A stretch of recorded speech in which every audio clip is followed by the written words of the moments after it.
This video reviews how to add locations to your timeline records. A location attribute marks on a map a location that is of interest to the record. For example, if you are timelining a battle, then you can use the location attribute to mark on a map the location of the battle or the movement of the involved armies. Similarly, if you are timelining your vacation, you can use the location attributes to mark on the map the cities and locations you visited. You can attach one or many locations to any event or note record but not to a heading record.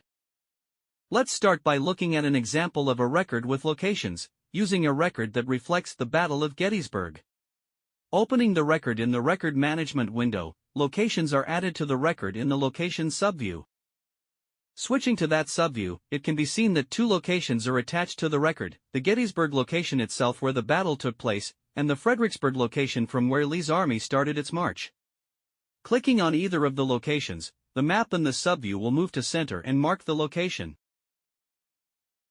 Any record with a location attribute is displayed with a globe icon next to the record dates. Right-clicking on that icon will open a small window with a map centered on the first location assigned to the record. If more than one location is assigned to a record, right and left arrows allow you to move between the different locations.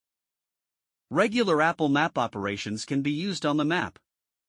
For example, if you are using the mouse of a laptop, double-clicking on the map will zoom in. Two-finger tap will zoom out. Let's see now how to add a location to a record. Create a new record or edit an existing record and switch to the Location subview. To enter a new location, click on the plus button. A window will open in which the latitude and longitude of the location are entered. Optionally, a free text reference can be used to identify the location. For the latitude and longitude values, the URI value of the location should be used. In general, Googling the location will provide those two values.